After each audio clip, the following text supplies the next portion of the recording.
My name is Jodey Hogeland. I'm one of the global field CTOs for what Dell EMC calls a modern data center team. So we have responsibilities for the primary storage portfolio. Myself and Todd Toll, so Todd's over here standing by to help with questions and kind of go back and forth as we walk through the content. But wanted to give you an introduction into XtremIO. I know some of you have seen this before, have had some in-depth understandings of this before. So give you, for those that haven't seen a good in-depth understanding of XtremIO, in particular focused around virtual integration and virtual storage and how we interact with hypervisors and why we feel this is a really, really good platform based on what a lot of customers are wanting to do. You'll get a better understanding of that. So feel free to ask questions and kind of jump in. When we look at what we're doing from a technology perspective with primary storage, in particular with XtremIO, we kind of, if we take a step back to when XtremIO was created, there was a look at the industry to understand, okay, there's a lot of different I/O patterns, especially when you get into a hypervisor structure.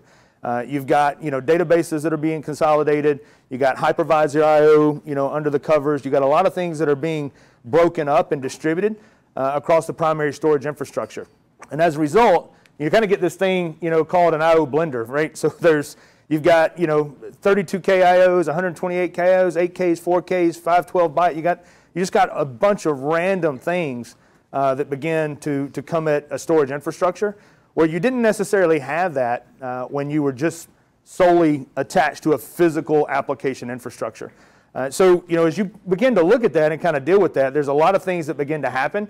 You've got provisioning, you've got VM motion, so you've got an array that's being taxed with a lot of different things that, in years past, it didn't really have to deal with functionally. Right? So being an all-flash array, gives you some performance advantages. But as we talk about the infrastructure and architecture of XtremIO, we'll begin to kind of differentiate, why we think it's a really good platform for breaking things out.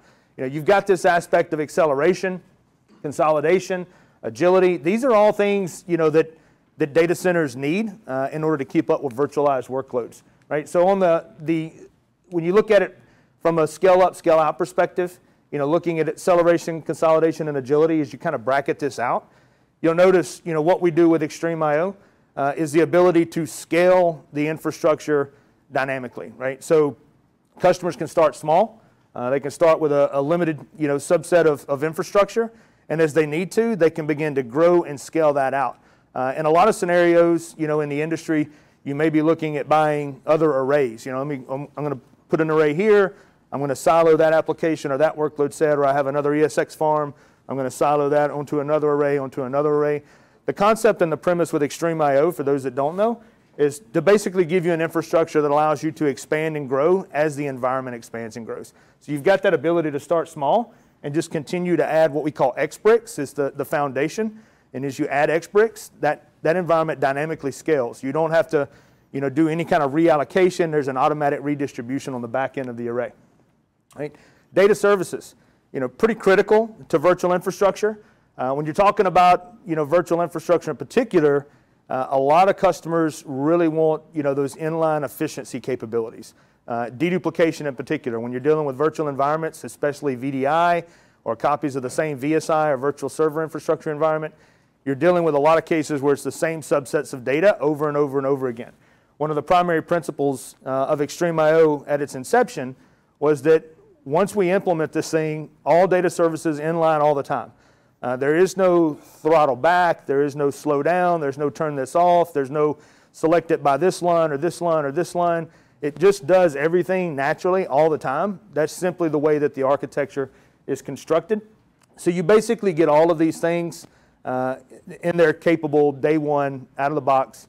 And in the case of all of these things, they can't be turned off. It's not something that I don't want to use that, I don't want to use that. Everything's just on all the time. It's the primary function of the array. Copy data management is probably one of the coolest features inside of XtremIO. I think there's a lot of folks that do data reduction. There's a lot of folks that do snapshots. Rewind the clock, in many years now, kind of redirect on writes, kind of, rechange the thinking and concept in the industry as far as snapshot capabilities and snapshot data protection. And giving you the ability to create clones and workable, usable copies of that data.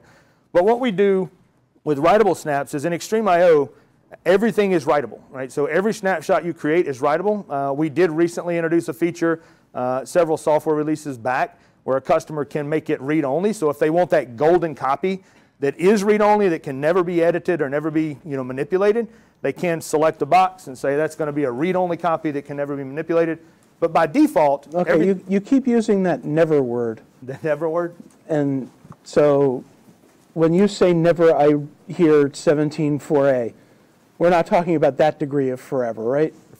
Define forever, forever. Okay, so SEC Regulation 17.4a requires broker-dealers to keep all communications with customers in an immutable form. You sell a product called Centera specifically to address that market. To vault and archive data. So so when you say forever, I read, you turn it read-only and it can never be turned to read-write again, and no administrator can delete it, and no person with privileges and evil intent can destroy it. Yeah, so you're not actually talking about No, we're not actually right? talking worm retention, where we're talking about restrictive policy, or we're talking about, some type of... So it's not forever, it's for as long as I keep that snapshot marked read-only. Yeah, for as long as the user or the business needs it for that particular data set. But yeah, you're exactly right. In that case, we're not talking about compliance regulated data, right? We're talking about taking snapshots of primary application infrastructure that you may want to use for a backup copy or a golden image copy or something like that. When you set that to read-only, then the user or the administrator of that storage system does have the ability to blow it away. So it's not compliance data. That's not what we're talking about. Okay. But here, with writable snaps, by default, every snapshot in XtremIO is 100% writable. This is based on a content addressable infrastructure, which we'll kind of talk about in a little bit. Right? And then the copy data management aspect, which we're talking about in particular, giving customers the ability to take as many of those snapshots as they want without having the extreme overhead of impact in performance. Okay, while we're on words mean things, I'm going to push back on you calling it copy data management. Why is that? Because it's not. Because that term, as used by the companies that first initiated it, implies a lot more than you can create snapshots. Yes. So if you say copy data management, I'm going, so how does this compare to Activio? And it's not anywhere like that. You do great snapshots. And we do great snapshots, but when I say copy data management, is because part of what we do with XtremIO that's free to the customers in an investment is they get AppSync bundled in, and our AppSync product is the copy data management workflow aspect.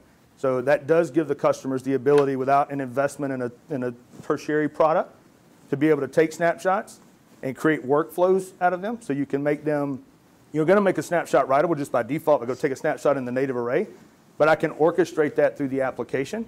So I can say, hey, SQL Server instance, for example, I've got a direct SQL Server integration. I've got Oracle integration. I've got Exchange integration or virtual server integration. And you have retention management and copy management and security to who's allowed to use that copy management? See, AppSync and all that, that's not copy data management either. That's just being able to sync apps across. Copy data management is really about knowing exactly what data is there, being able to index that data, being able to search that data, being able to ensure that data, where it goes at all times, including off your array. So if I wanted to move data from your array to S3, copy data management is going to capture that, tell me where my data is at any given time. Being able to sync things, that's great. That's sync. I'm talking about... This is not synchronization. This is not, replication based, making sure that what I've got here is what I've got here. No, it's about knowing where your data is at any given time and who did it, who moved it, what moved it, why it was moved. It's who, what, when, where, and why of data. Yeah, so our copy data management story is based around the fact of being able to take copies of an application or a data set and manage it, right? When we talk about copy data management. Can you tell me who accessed it, when they access it, how they access it, why they access it? These are application-specific use cases, right? No, let's take SQL Server as an example. You're talking copy data management. Yeah. It's outside the app. No. Well, that's where copy data management lives, is outside the app. Yeah, so what I'm explaining is that our story around copy data management is exclusive. When I refer to this, And CDM. what we're saying is that copy data management is a term that has a definition that you're abusing. Yes. Well, I haven't yet heard him say what what he's doing, so I'd like to hear what he has to say about what they're doing. Yeah, So what is this thing? How about So if I have a SQL Server instance or an Oracle instance as an example, and I want to take a snapshot of that data, technically, that is a snapshot. Right, wrong, or indifferent, or depending on terminology, that's a copy, right? Oh, we'll give you that. Yeah, I'll give you that's a that, copy. yeah. Now, I've got that copy, and I want to be able to manage that copy. I want to be able to do something efficient with that copy. Say, take that copy and mount it up to a dev test server environment, right? And that's the management aspect, by what we're talking about when we talk about copy data management. Is to be able to take that specific application, LUN, or database, or whatever, create a copy of it via snapshot or what we call XtremIO virtual copies, right? Take a snapshot of that, and then allow the application owner to manage the workflow of that data set. So the SQL DBA can actually have a user interface that he would be accustomed to. It's not a storage interface, right? It's an application interface. He can go in, create a copy of his SQL Server environment. He can take that and create 20 different copies of it, and simultaneously decide which one of those copies he wants to mount to what servers, and create that full automated workflow, right? So that's included natively with XtremIO, right? So out of the gate, the customer gets the ability to have that workflow process, that workflow orientation, by what we call integrated copy data management. So be able to take copies and manage them from an application perspective, and have the application owner create workflows and do what they want to do with those data sets without impeding the primary storage infrastructure or the primary storage administrator. So from a practical perspective, let's talk, one of my knocks on some of the other solutions is that you have to get out of, the application owner has to get out of their normal workflow in order to leverage copy data. So if I'm a SAP basis team, and I want to refresh the QA environment from production, do I have to do anything special to leverage copy data in order to refresh my QA without creating a whole nother set copy of that data set? With SAP specifically? Any application. Yes, right? So we don't have the hooks into SAP with AppSync, but we do have for SQL, Oracle, VMware, Exchange, a lot of other ones. That's native to that interface. So the customer, the application owner, the DBA. So let's say it's a DBA-based process. So the DBA says, you know what, the SAP basis team says, I need a copy of production of SRM.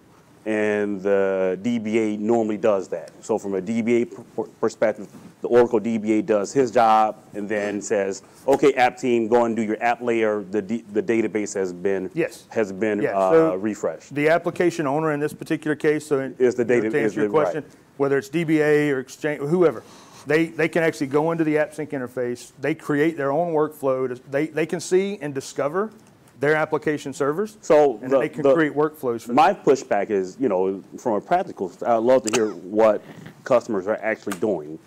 DBAs don't like anything other than their tool. Yes. So if it's not their tool that they're using, and we make it invisible in the back end, so they don't go to an app. Anytime you tell a DBA that we're going to do a storage level something to their database. Nope, not happening. So adoption. I've had those conversations. Adoption is, while the technology itself is solid and very much needed, culturally it's been very difficult to get DBAs to change their workflow. Yeah. So one of the things we try to do, by the way, I'm Todd. One of the things we try to do is the ability is speaking the DBA's vernacular, right? So what does a DBA care less about where LUNs live, snapshots, what RAID could give doesn't care at all. They care about... Well, the DBAs I've dealt with have. Oracle DBAs came to me all the time going, well, I need 47 spindles in RAID 10. Yeah, so let's say that we, in theory, can get away from the spindle conversation. But they speak in data. They basically, I want to know, I want to make a copy of this database. Frankly, I don't care about what to an extent I do, I don't. Some do, some could care less. I want to make a backup, I want to use rack. I don't care if you have some other backup solution I want the Oracle solution because I'm an Oracle guy. Exactly. Oracle DBAs are loyal to Oracle, just like Cisco CCIEs are loyal to Cisco, and that loyalty sometimes exceeds their loyalty to their employer. But this gives them, so the flexibility that they have in this case is if they want to use it, if they want to take advantage of it, this can certainly save their employer a significant amount of money and make it simpler for them rather than either only living in one ecosystem or writing a heck of a lot of scripts, which is the alternate. That's the key is the scripts. I'll give you a use case for a particular customer out of Nashville, Tennessee. I went in, was having a conversation around this. This was a pretty significant SQL shop. And in this particular environment, it took them somewhere between 50 and 72 hours to stand up a development environment or their test environment to do QA against from their production environment. And so by leveraging XtremIO and AppSync, they were able to take that, literally that process that was 50 to 72 hours, they were to take that and look at it and say, we just cut that from literally days to a matter of minutes. And so that whole workflow and process of, creating a copy, doing a SQL dump and moving it to another environment, doing, massaging the data, taking PCI compliant data out or whatever the use case was that they had, taking another copy of that data, doing a SQL dump, moving it somewhere else. And they were managing and orchestrating this a lot with backup software. So backing it up from here to here to here and finally getting it to the state that they wanted it in. Leveraging XtremIO virtual copies and AppSync, they were able to take a snapshot of the database, instantly mount it to the dev server, do the massaging of the data, take another snapshot, which is instantaneous, and have that workflow orchestrated and mounted up to the QA environment. So it basically took that whole process that was days for them and reduced it down to a matter of minutes. And the DBAs, now had a common interface that they could be familiar with, and they didn't have to go to the storage guy and say, hey, storage guy, this is what I need you to do. Yeah, just in general, I agree with the improvement in performance, workflow, and resource utilization. It's just time and time again, culturally.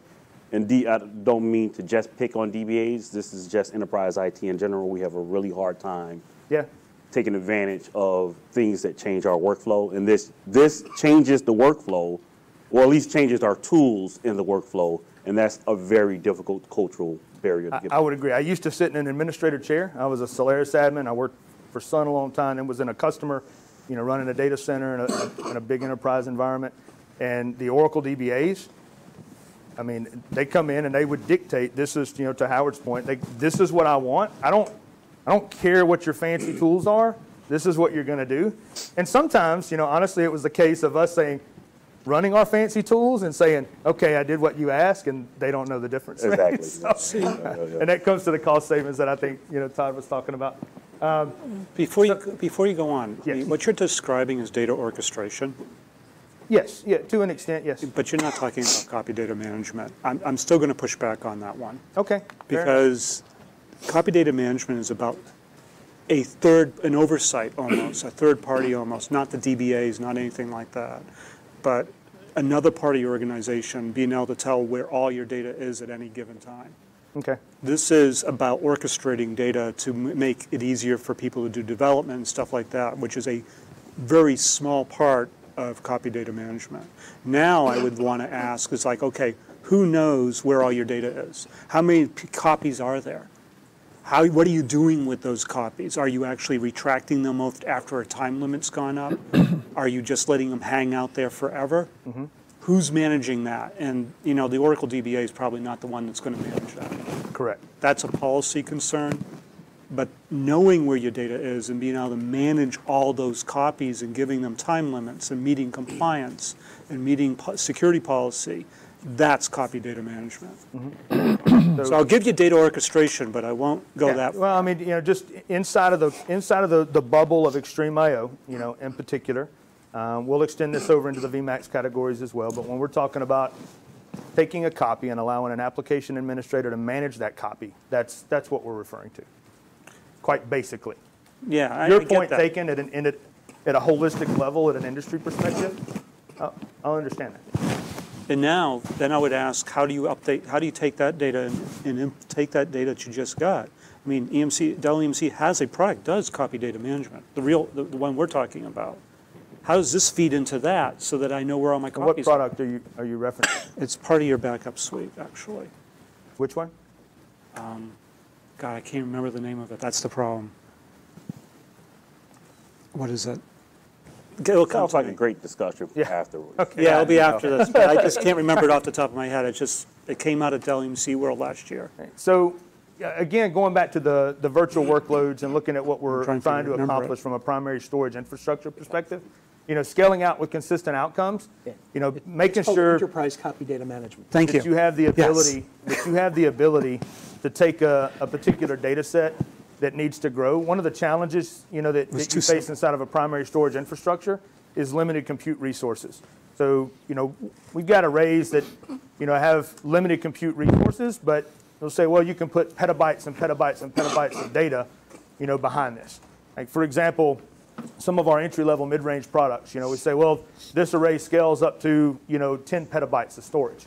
Well, you're not going to push any kind of extreme performance or low latency at that kind of scale with the limited compute resources that you have in that environment.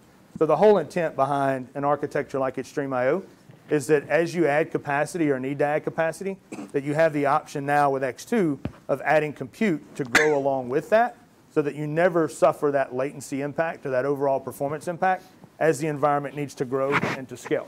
Operational agility and efficiency, we talked about that with our interesting copy data management conversation.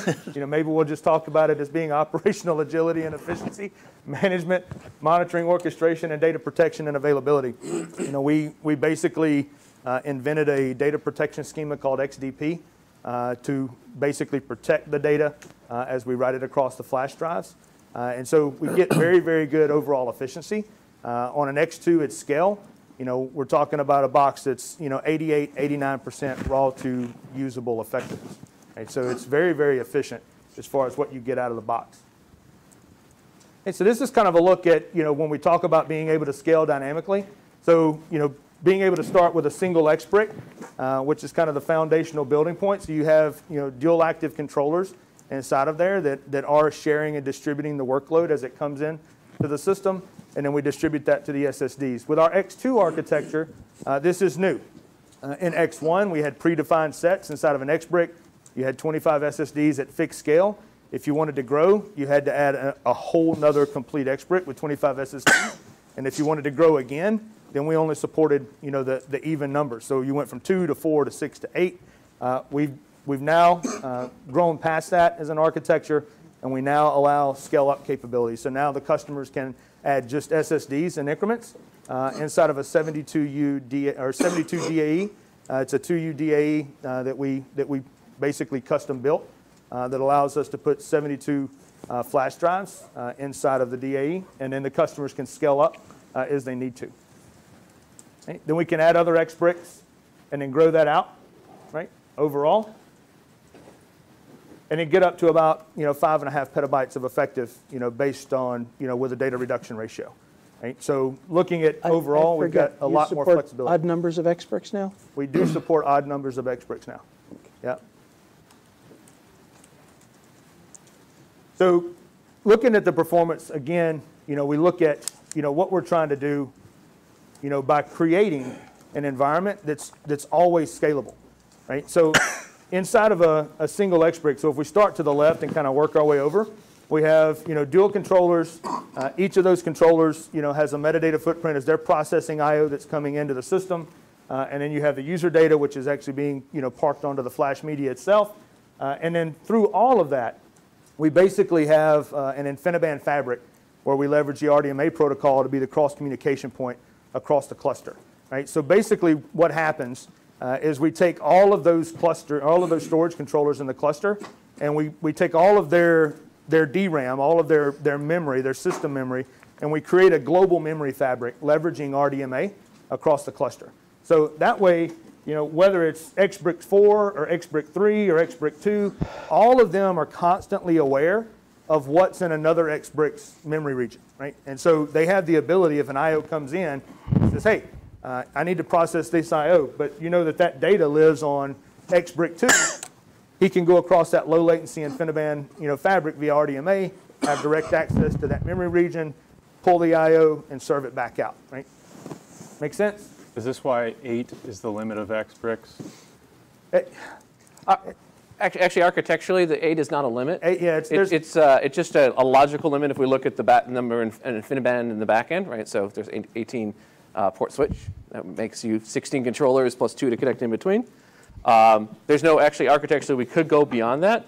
It's just from a demand point of view, we look at cost benefit to go more. Yeah, you just go into, say, 17, as opposed to 16 active controllers and an 8-brick cluster, to go to 17 or 18, active controllers. Beyond that, there's not any necessary noticeable latency in the InfiniBand fabric that would be introduced that would make that unfeasible. So yeah, it's not a technical limitation. I think overall, but it complicates things. Yeah, it does. Now you've got, from a capacity standpoint, you've already got massive scale. Right? So now you're talking about, okay, at what point do I start considering different domains, of single repository? Right, so one other quick point to go back here is, this allows, metadata heavy operations, especially when you get into virtual infrastructure. You start talking about, the deduplication aspect of those workloads. You start talking about the overhead when you want to do things like XCopy or things like that. Now we get to keep in mind that all of that stuff is in memory 100% of the time. So when we look at what we're doing with metadata, we never have to do a full, there's one use case where we do a full metadata destage, and that's when we're doing a consistency point and we're shutting down the array. Right? So basically, all metadata lives in DRAM 100% of the time. So if you want to do a quick lookup or an XCopy operation, we never have to go back down to the disk tier or to the SSD tier and pull data, read data in order to find out where data lives. We have an instant reference and an instant map inside of memory, so we get extreme low latency because of that. So true scale out capabilities, now with X2, the benefits of scale up, we get uniform resource utilization, so completely across that cluster. Our best practice in all of our documentation, in all of our white papers, is select the path round robin. So as an I/O comes into your ESX farm, as an example, and we push that data out to the array, we're going to do multipathing round robin. So we're going to hit storage controller 1, storage controller 2, storage controller 3, storage controller 4, storage controller 5, and we're just going to keep doing that, and we get evenly dispersed I/O all the way across the board. And what we see is that the CPU and memory utilization for every storage controller in the environment, stays balanced. Kind of give you an idea, I had a customer one time they started seeing they were doing some reporting and found out that one of their storage controllers was reporting higher utilization than the other storage controller. And we went in and started to say, okay, well, that should never happen, right? And why is it happening? We went in and found out that they didn't, for some reason, whether their monitoring software or their host level guys just didn't realize it, they had 2 primary paths that were down, and they didn't realize it. But we picked it up because that storage controller was now handling the majority of the load. He was still passing it across the InfiniBand to the other storage controller. So the other storage controller was actually still processing and doing his work. It was just, having all the incoming I/O was having to come through one storage controller. And we were able to pick that up and detect it and say, hey, just because we're seeing the utilization on the storage controllers, you've got a problem somewhere else. We went in and found out that they had a multipathing problem. Right? So pretty nice infrastructure, the way that it gets designed and laid out. There's no tuning or optimizations. This isn't like some of our other architectures that have cache or tiering or fast, where you're having to move data around or look at hot loads and figure out what needs to go where. None of that happens here. Everything just stays nice and consistent. And then that fingerprint, based uniform data distribution. Every single I/O that comes in, gets hashed. We create that fingerprint there, and then that's a unique identifier for every block of data that comes in. So write boost. Write boost is something that we introduced specifically around X2. So we looked at it. This actually enabled us to do a couple of things, that we weren't able to do in X1. One, we were able to transition to using more cost-effective drives to the customer because we were able to lessen the hits and the drive write per day necessity on the SSD media itself because we weren't touching the flash as often by implementation of write boost. Right? Another aspect was the performance.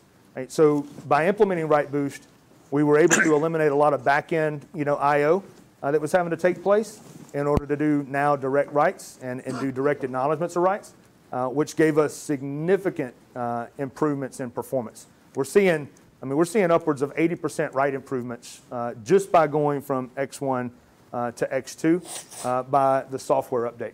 This will give you an idea of our sample base. So looking at XtremIO across the board, looking at phone home data, this is typically what we're seeing as far as what are the average IOs that we see. The average IOs that we see are small block IOs, up to about 8K is traditionally, what we're seeing across the spectrum. There are some outliers, there, probably some higher, database workloads. You get, bigger throughput with those. But a lot of the virtual infrastructure and virtual workloads that we're seeing and analyzing internal is that a lot of those requests that are coming in from our phone home data is small block IO. So this is kind of give you an idea of how we implemented write boost, versus what we did with XtremIO and X1, and then what we did to make it different in X2 and how we got the performance improvement. So you'll see the write, comes in, you get the write request that comes in from the host. Basically we have, these compute modules and data modules. This is kind of the underlying engines of XtremIO that's managing the data workflow itself. Right? So as the write request comes in, it selects a compute module, it goes into that module. From there, we calculate the hash, we read the old data if we need to, we pull that data up, we do a verification of it, and then we send that back down to the data module, which then encompasses, hardens the data, and then we do a write flush down, and the host gets acknowledged. Right? So you see a lot of different movement of the data that has to take place there on the back end, versus what we do with XtremIO X2 with write boost. The write comes in, we find the compute module, we harden the data, we acknowledge the host. That's it. Right? So we basically saved ourselves a lot of time by looking, recognizing, and just saying, you know what, there's not a necessity for us to do it the way we've been doing it. We can actually enhance that by doing it this way. Can you define harden the data? Yeah, so when we, did you say something? No, I can't. When we harden the data, that's when we're actually running, our hash algorithm against it. That's a SHA hash. We hash that. Once we hash that, we get the unique identifier, which knows, we have, this data's been fingerprinted. We've got a unique identifier for this data, and we set it aside. Right? So when we harden the data, we're basically saying we're creating a unique single identifier for that particular data set. Now we know that I'm able to destage that and protect that on the SSD tier, leveraging XtremIO data protection. I think the question is a little bit different. So you're asking how do we protect the data inside, right? Because you have a single copy, right? You're worried about that? Harden implies, yeah. Yeah, harden requires that. Oh. So what I think you were really asking was, what we do is we basically have a concept of a journal, just like a database. And inside the journal, we have the before and after image. So we keep track of that. And that journal is mirrored off to at least two different controllers. If possible, if we have a multiple expert configuration, there'll be controllers in different experts as well. So that's how we're protecting against it. Yeah, so if particular I/O data protection schema. Which I think is your question. Yeah, no, because you're saying we harden and then we act. It's like, okay, tell me how well you harden. I knew where you're going from. It's a good point. In a lot of scenarios, especially when you're dealing with dual controllers, you basically, before the host gets in a write acknowledgement, that data has to be acknowledged and validated in both controllers in case of a failure, right? So that hardening, that protection, to Todd's point, is we're taking that data, it gets mirrored to the NVRAM and the secondary, its partner storage controller in the XBrick. That encompasses, once we hash it, we mirror it, that whole process would be the hardening of the data. So we know we've got the integrity. Not only do we have the integrity of the data, but the data is also protected in the event of a hardware failure at the controller level. So yeah, great question. That's not what I think. Right. Once we acknowledge that back to host, then we can actually take and aggregate those writes and flush them down periodically to the SSD. So we get a lot. Basically, that's write folding concept. There's a lot of arrays that do this in cache. So like, sure, when Scott talks about the capabilities of VMAX, you'll see some of those capabilities of right folding from cache. It's kind of the similar concept, but doing it inside of memory instead of a front-end cache. So we get a lot of performance increase from the small write IOs that we were having to deal with, better overall latency. The CPU utilization goes way down, and we've actually been able to see and get a pretty good understanding that we're getting in taking aside, say, storage class memory conversation, but we're seeing NVMe protocol type latencies leveraging standard SSD media and fiber channel because we're getting in the ballpark of half a millisecond or less of consistent latency inside of the architecture. This will give you an idea between X1 to X2. So you see this is an OLTP, this is an Oracle workload, this is running, the test that we did was inside of a virtual environment, so this is in VMware. Right? So you've got 167,000 IOPS, 2.4 milliseconds of latency, so pretty decent, right? Not bad, but just by moving it over to X2, we go up to 212,000 IOPS at 0.6 milliseconds of latency. Didn't change anything other than X1 to X2, and that was it. And the customer sees, a huge benefit and increase in performance at scale.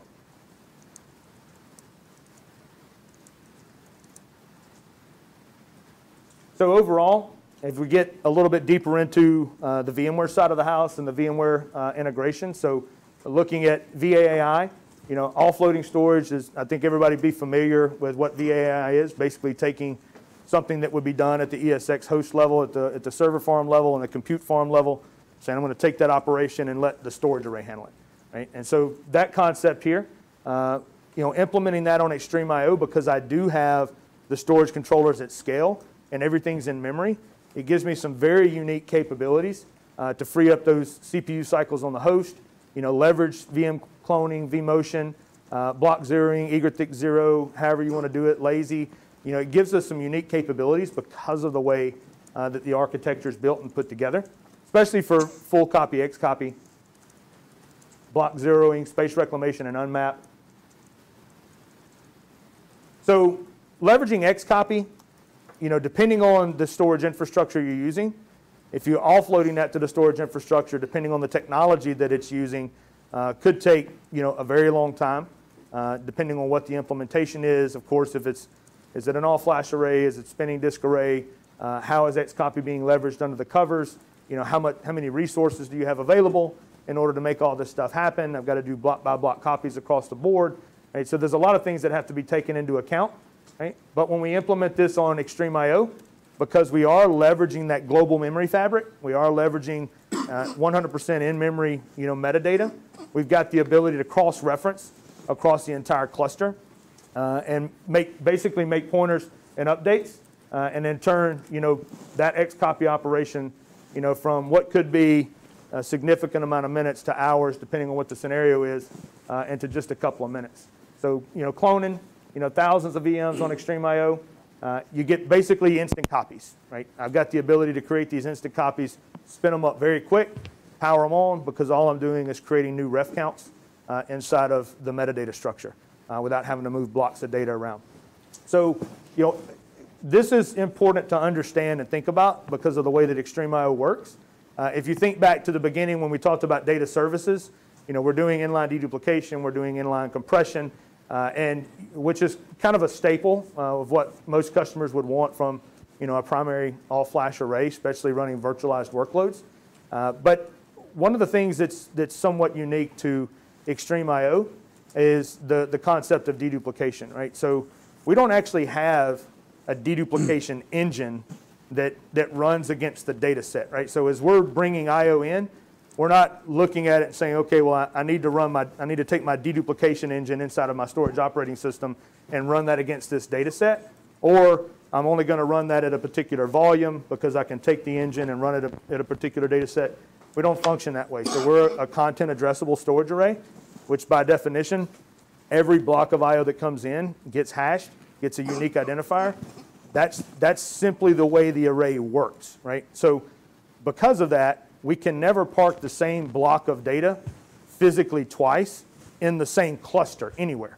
So if we had a single brick or 6 bricks in the cluster, it doesn't matter. I cannot park the same block of data twice anywhere inside of the infrastructure, inside of that single cluster, because of that concept, right? So what that allows us to do is we get this global concept of single instance, single instances of memory or single instances of metadata.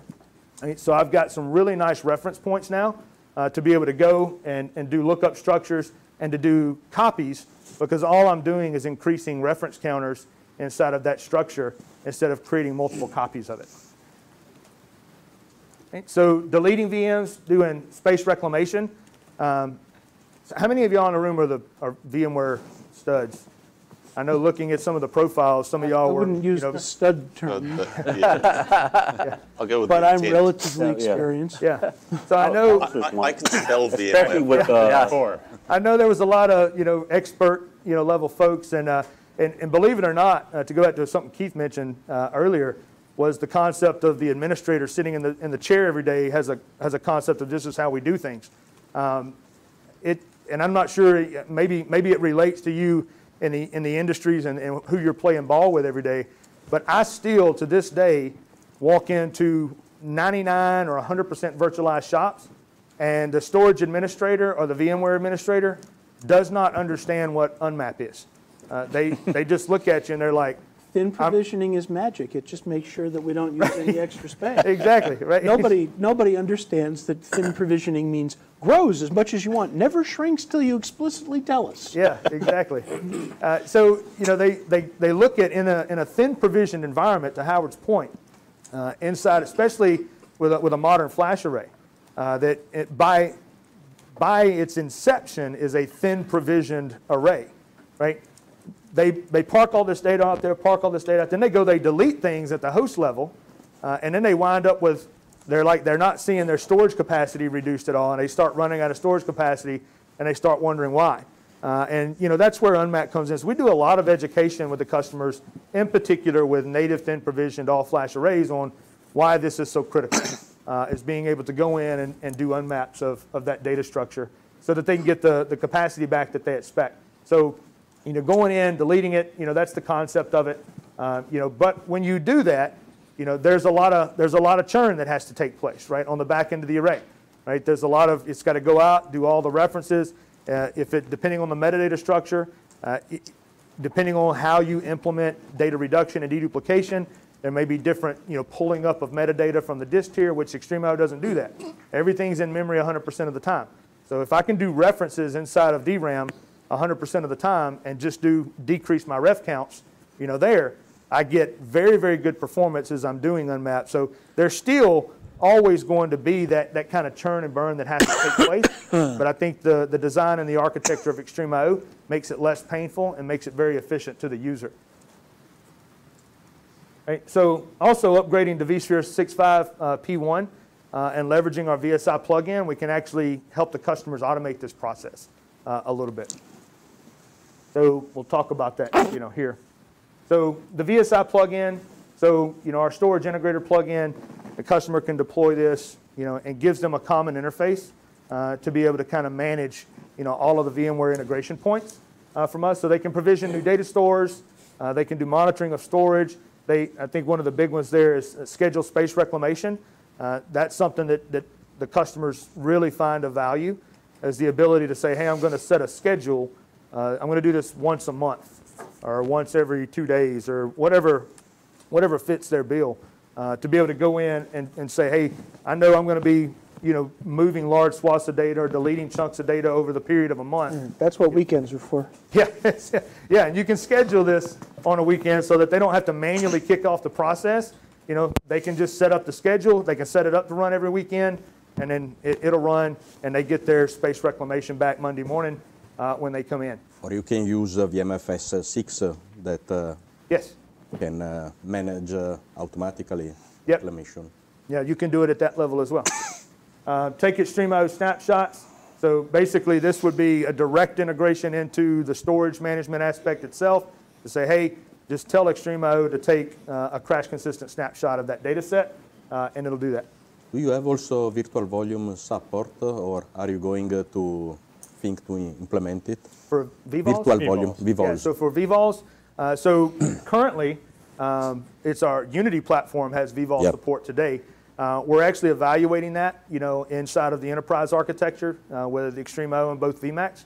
I was talking with Scott about this earlier on, and there's a lot of discussion of what we're going to announce, at Dell Technology World.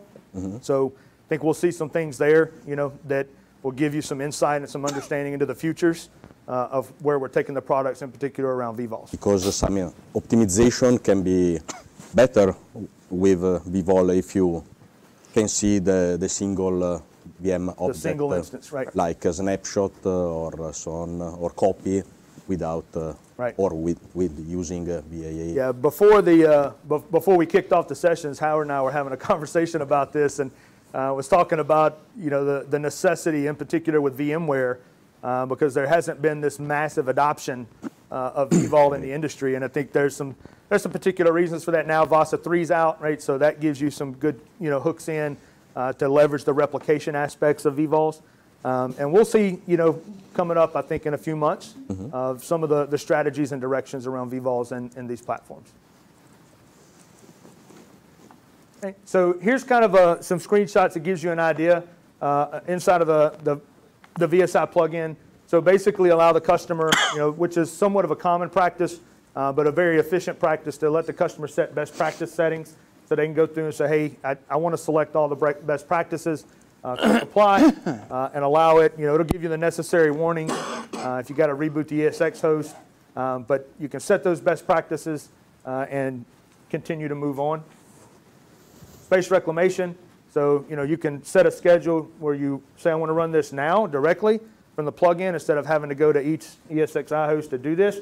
Daily, weekly, so to Howard's point, if you wanted to set up your weekend schedule every Saturday morning or Sunday afternoon or whatever, you can set that up inside of here, and it'll kick off and it'll run automatically.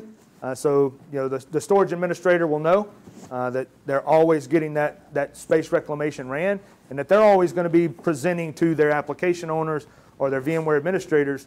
They're always going to be presenting an accurate amount of storage to them. Sorry, Jodey, but one of the things that if you have a weekend, that's a beautiful thing. But many of our customers have no concept of a weekend anymore. So one of the things we've done to poor people. I know, I wish. Try to tell a hospital, like, you know what? We're not going to. It's a weekend. We don't have patients on weekend. I've worked hospitals. Yeah. Hospital demand is down 60% over the weekend. But you still have emergency cases, right? And that's enough to run space reclamation. I had an allergic reaction one time, and I was glad the hospital was open on a Saturday night. Yeah, no, but they're open, but they don't do elective surgery, and the IT demand goes down enough for something like that. Now, I also spent 5 years in the casino business. Yeah, yeah. Little Casinos are a lot tougher HA environment than hospitals. For sure. Yeah. So one of the things we do is we actually try to minimize the impact of it. So some of these best practices that Jodey mentioned earlier are designed to make it less impactful to both the VMware environment as well as the XtremIO environment. Remember in XtremIO, when we're going in and doing unmaps, for example, that's all metadata operation. That's not a disk operation. So for example, when we're freeing up, it frees to zeros, it frees to no metadata. So it's very efficient, very quick. It's very quick. It's very, very fast. We also have integration into vRealize and the orchestration suite. So there are orchestration workflows. Those get updated. You can go download and install the latest variant, get any new that are there and available to you. So you can create those workflows and orchestration aspects. So you want to automate, the creation of a volume. You want to automate the deletion of a volume. You want to automate, the snapshotting and moving and mounting to somewhere else. Right? Those capabilities are all inherently built in and fully available inside of the vRealize orchestration suite.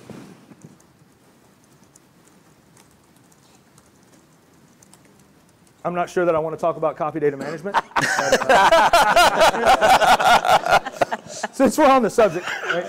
So we have this concept of having an open API and app integration. So like we referenced earlier, when we're talking about this, we're literally talking about refining that down to the concept of an application owner and administrator, and giving them the ability to manage the copies of their specific application inside of that primary storage infrastructure. Right? So in a lot of use cases where customers have traditionally had to have, 2, 3, or 4 different SANs because they couldn't suffer. They didn't. Keith kind of made this point earlier, maybe somewhat without fully making the point. DBAs, for example, when they create an infrastructure and environment, the reason that they're so particular, and Howard mentioned this as well, they come and dictate what they want because they do not ever, under any circumstance, want anything you're doing elsewhere to impact their production database. Right? That's their staple, that's the mentality.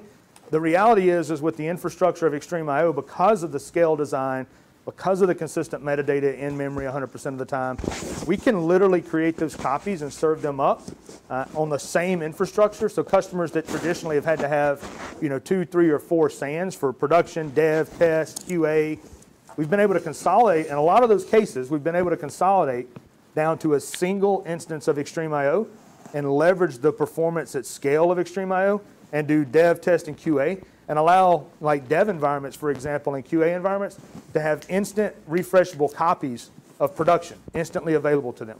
Right? So those are some of the things that make things possible that weren't possible in days past.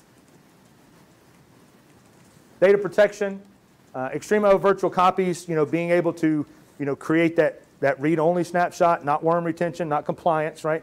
But basically a locked block snap that says, okay, you can't write to this data set, right? It's a read-only snapshot. So you can have those instant protection copies if you want by selecting the read-only. If not, by default, it will be a writable snapshot that can be instantly mounted and begin to be written to.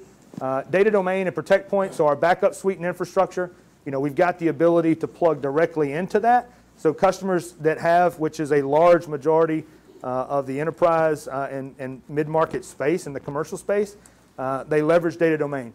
Well, you can take and hook our enterprise class platforms, both VMAX and XtremIO, and do direct connects via fiber channel to that backup infrastructure and do direct dumps of database infrastructure, for example, and get about 20x the performance of a backup.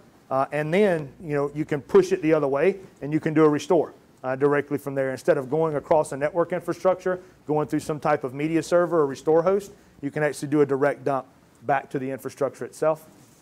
And then native replication is coming soon. So in an upcoming update for X2, we're going to release native replication. Today, we integrate with Recover Point, which is outside of the box for us. But in our upcoming Zios release, we will have native replication. Just spent a week with the team in Israel going through the nuances of this and working through the details. It's all content-aware replication. So, it's a huge differentiator in the market because in a lot of cases, a primary storage array will take, if they're deduping and compressing the data before they transmit it across the WAN, great, you get efficiencies there, but it's based on snapshot-based change rates. So they'll say if they're running at a 4K IO size or a 32K IO size, whatever the nuance is, that's the amount of data. If there's a differential change, that's the amount of data that they're going to have to ship across the wire. For us, if we've seen that block of data anywhere in the cluster, and we will actually send a notification over to the partner array on the other side and say, send the hash. Only send the metadata, the fingerprint of the metadata. Send that over and say, hey, have you seen this anywhere in your cluster? Do you have this hash? And we say, yeah, we don't send nothing. Right? We only update the reference count on the other side. So extremely efficient when we bring this to market in a few weeks. Okay. Is that synchronous, continuous, asynchronous, or point in time? It's asynchronous. Is that continuously? It's snapshot-based increase. So okay, point in time. Yeah, point in time based, asynchronous. Right now we're looking at, we've seen in some of the testing, around 30 seconds, 30 to 60 second increments of sending the data across the wire, and it's pretty crazy cool just the efficiency and how it works. So.